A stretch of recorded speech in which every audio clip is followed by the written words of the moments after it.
Makanya dalam Islam murtad ini kalau ulama sudah menyebut murtad, nauzubillah, nauzubillah, nauzubillah, nauzubillah. Diselamatkan Allah generasi cucu cicit sampai hari kiamat dan sampai murtad. Luar biasa sekarang gerakan murtad ini. La yahillu damu mri'in muslim illa bi ihda salas. Tidak halal darah orang kecuali melakukan 3. Tak halal darah orang kecuali melakukan 3. Ada darah yang halal ditumpahkan, dipancung kepalanya menurut hukum Islam. Pertama, an-nafsu bin nafsi, pembunuh dihukum bunuh. Kedua, as-sayyibus zani, dilempar batu sampai mati. Ketiga, at-tariku lidini, orang yang murtad dalam Islam hukum panjang. Di Malaysia kalau orang murtad ditangkap. Kita langsung simak saja ya. Satu keluarga 3 keyakinan. 2 orang tua sudah menemukan jalan mereka di dalam Islam. Yang 3 anak ini agamanya beda. Mereka memilih sendiri berarti waktu mereka lahir. Enggak, jadi ada ceritanya ini Bang. Jadi karena mamahnya itu terlalu ikut campur masalah keluarga saya, yang dia aja harus sembahyang terus kan saya takut anak saya diambil juga gitu loh Bang. Karena kesepakatan kita itu anak-anak ikut aku gitu loh. Kesepakatan kita, aku bilang ya udah, tapi anak-anak ikut aku ya. Dia mengiyakan, iya silakan ajari mereka agama yang benar kata dia. Jadi anak aku tuh aku pesantrenin, aku sekolah Islam sampai akhirnya anak sekecil itu tuh dibully Bang. Aku nggak tahu aku salah masukin. Dibully kenapa? Jadi aku masukin dia ke sekolah muslim Bang, bukan yang umum, bukan, tapi bener-bener sekolah muslim, ya kan? Yang dimana ibu-ibu yang datang juga jilbaban panjang, cadaran kayak gitu-gitu, ya kan? Nah, tapi mungkin casing anakku tuh kan berbeda ya Bang ya. Apa ini? Fisiknya? Chinese banget. Nggak ada yang mirip aku banget gitu. Lebih ke Chinese ikut papa ya? Bapaknya semua gitu kan. Nah, anak aku ini yang paling besar itu kan berdua tuh sekolah ya kan. Yang anak yang itu kan masih bayi gitu. Nah, jadi anak pertama sama ketiga tuh bedanya 5 tahun gitu. Jadi ini masih belum inilah. Nah, yang 2 anak ini tuh aku sekolahin di sekolah muslim Bang. Ada fotonya juga nanti aku liatin. Nah, terus udah gitu dia tuh mendapat perlakuan yang nggak nyaman. Sampai anakku tuh pernah bilang gini Bang, Mama artinya sat apa ya? Nanya gitu loh. Kenapa? Itu aku sering dikasih tahu katanya. Koko sat, maksudnya pakai nama ya, tapi aku samarin nama anakku ya. Koko katanya gitu. Terus aku sering dibilang apa Cina kok sipit katanya, apa Islam kok sipit katanya gitu. Dasar Cina bi katanya gitu. Oh, dikatain etnisnya berarti ya. Jadi dihajar terus itunya. Dan aku sembunyikan itu dari suamiku. Karena kan anak-anakku kan deket sama aku. Karena aku yang nganter Bang. Dia kan kerja. Ya kan, aku yang nganter. Nah, waktu itu ada timing di mana aku itu arisan. Jadi aku nggak bisa jemput anakku. Dia yang jemput. Dia melihat semuanya. Jadi dia lihat anakku tuh di pojokan sendiri lagi main tanah. Sedangkan harusnya kan di dalam kelas, masih dalam pelajaran gitu loh.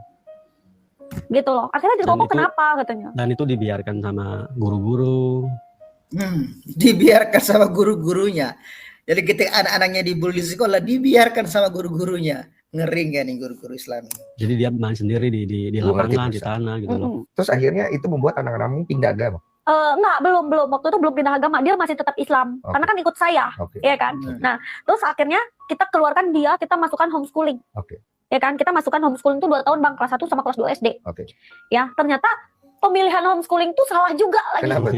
Membuat anak itu tuh sosialnya tuh nggak berkembang gitu loh Bang. Anak itu jadi kayak autis, sampai aku tuh pikir anakku autis gitu loh. Introvert dia. Iya, jadi kayak kalau bukan itu aja Bang, kalau kayak anak autis gimana sih Bang, kalau dipanggil tuh nggak nyaut, terus ngomong itu nggak, kan kita ngomong tatap-tatapan nih, dia tuh kayak ngomong kemana gitu, aku takut gitu loh, aku cekin, tapi nggak apa-apa kata dokternya, nggak ada, gitu loh. Akhirnya aku tahu ini pasti beban mental gitu loh. Akhirnya aku cari sekolahan formal Bang, yang biasa, iya yang biasa gitu kan. Tapi dia minta, udah cari aja sekolah yang bagus gitu, kita kan ada uang sudah gitu loh, nggak usah khawatir soal uang, dia bilang gitu. Tapi sekolah yang bagus adanya di sekolah Kristen. Nah, saya searching dulu tuh Bang, cari dulu sekolah yang nggak full Kristen gitu loh. Sekolah itu ada Bang orang-orang Islam gitu loh, nggak Kristen semua. Saya oke lah, kita masukkan ke sana. Masukkan 2 anak dulu waktu itu kan. Masukkan 2 anak. Dalam 2 tahun dia masih sekolah Kristen itu, dia masih aku suruh ngaji, aku panggil guru, ya kan, bisa baca doa ini doa itu, semuanya dia udah oke, gitu kan. Dalam 2 tahun aja Bang, tiba-tiba yang kokonya bilang, Mama aku mau ngomong. Ah, kenapa sayang? Mama boleh nggak aku masuk Kristen? Langsung aku di situ Bang, tahu nggak? Gimana perasaan? Di satu sisi bapaknya Konghucu, anak-anak Islam malah minta Kristen.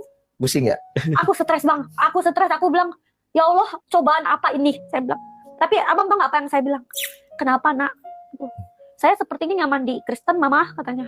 Kenapa dia nyaman di Kristen? Aku nggak tahu, aku nggak mau karena aku udah kayak gitu loh, kayak dilempar sama batu besar dari gunung itu dikemplokin aku gitu loh. Berarti anak-anaknya cerdas ya, dia bisa membedakan bagaimana lingkungan yang baik buat dia. Karena dia sudah pernah mengalami terlebih dahulu lingkungan Islam. Di lingkungan Islam banyak dibully ya, karena memang kawan-kawan, jangankan kepada yang bukan Islam, kepada sesama Islam aja mereka itu saling baku hantam gitu loh. Jadi anak-anak ini cerdas misalnya. Makanya kalau Anda cerdas, Anda bisa memilih mana yang benar. Loh, aku cuma nangis tapi aku nggak di depan anakku gitu loh. Aku berusaha tegar di depan anakku. Terus aku nggak tahu kenapa tiba-tiba aku ngomong gini, sayang, bagi mama agama itu bukan paksaan, agama itu bukan warisan.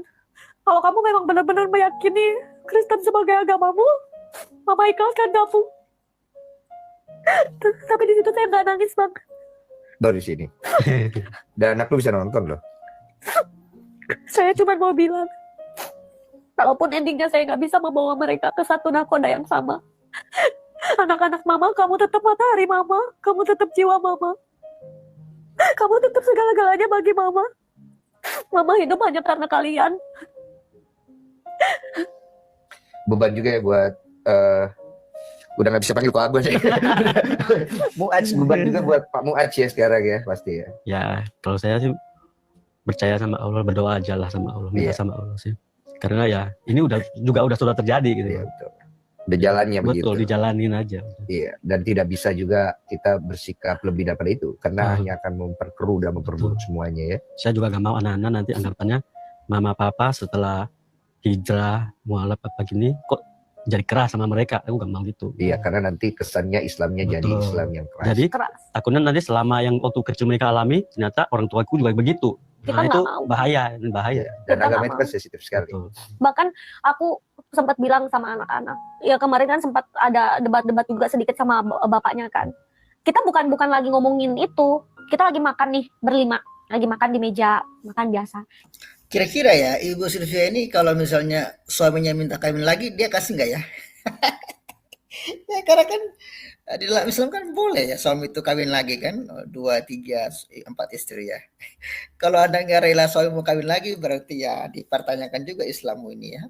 Kita lagi ngomongin kajian sama bapaknya, tapi di depan anak-anak. Tiba-tiba dipotong sama anak yang paling besar. Tapi mama nggak paksa kita masuk Islam kan? Gitu. Oh, mereka udah takut sendiri. Udah takut sendiri. Padahal kita tuh lagi nggak ngomongin mereka gitu loh. Kita Iya. lagi ngomongin kajian. Loh, emang mama cerita apa tadi? Perasaan mama lagi ngomong sama papa deh. Jadi kita berusaha tegar di depan mereka dan tidak menekan mereka. Aku selalu bilang, nak, apapun agama yang kamu pilih, kalian tetap anak mama. Kita hanya berbeda keyakinan saja gitu loh. Iya, cuma kan mereka takut. Iya, mereka takut. Terus, tapi aku ada pernah bilang juga, walaupun kalian boleh memilih apa yang kalian yakini, tapi boleh kan mama papa berharap gitu loh. Cuma kan permasalahannya adalah mereka terluka. Mereka terluka oleh sesuatu yang disebabkan oleh oknum kalau istilah saya. Betul, oknum itu bang. Bukan agamanya, bukan. tapi oknumnya. Oknumnya banyak ya. Ya oknumnya banyak kawan-kawan. Ya. Dan banyak oknum-oknum seperti ini beredar bukan hanya di dunia nyata, tapi di sosial media. Betul. Bahkan kalian saya yakin pasti banyak sekali dihujat karena anak kalian berbeda keyakinan dengan kalian. Seolah-olah kalian orang tua yang tidak bertanggung jawab terhadap Betul, itu. betul. Jadi kan kalau kita bicara masalahnya kan cuma masalah duniawi doang. Betul. Iya. Masalah di mana perspektif orang terhadap agama adat B yang dikarenakan banyak kekecewaan dan sakit hati karena saling melukai. Ya itu kawan-kawan sepenggal aja ya kisah dari anak-anaknya ini ya, Silviana Tan yang rupanya sudah tiga-tiganya sekaligus masuk Kristen karena mereka merasa nyaman di Kristen. Ya kita doakan ya semoga mereka menjadi orang Kristen yang baik ya. Bahkan mereka bisa menjadi berkat untuk orang tua mereka karena saat ini orang tuanya itu Muslim, tapi menurut saya masih Islam abangan ya. Belum, kalau mereka sudah benar-benar Islam itu beda ya, beda. Pasti karena ajaran Islam mengatakan ini hukum Islam loh, ajaran Islam. Kalau bahkan ini disampaikan sendiri oleh siapa namanya itu Dani ya, bahkan oleh Arun Somad ya. Kalau anak ada kalau keluar dari Islam itu hukumannya mati. Ya menurut saya mereka ini belum Islam yang benar-benar Islam gitu loh. Kalau mereka benar-benar Islam, waduh, sampai 3 anak yang meninggalkan Islam itu, waduh, jadi apa tuh kawan-kawannya? Jadi menurut saya mereka ini belum benar-benar mendalami ajaran Islam. Iya, shalom teman-teman semua. Terima kasih sudah menonton video ini. Dan kita sudah menyaksikan bagaimana berkobar-kobarnya murka Ustadz Abdul Somad ketika dia melihat bagaimana gerakan-gerakan orang yang murtad, teman-teman ya. Nah, seolah-olah ada gerakan murtad di Indonesia ini. Sehingga dia terlihat panik dan mulai ada kekhawatiran. Takutnya saudara-saudara seimannya, jemaah-jemaahnya itu berbalik arah, teman-teman.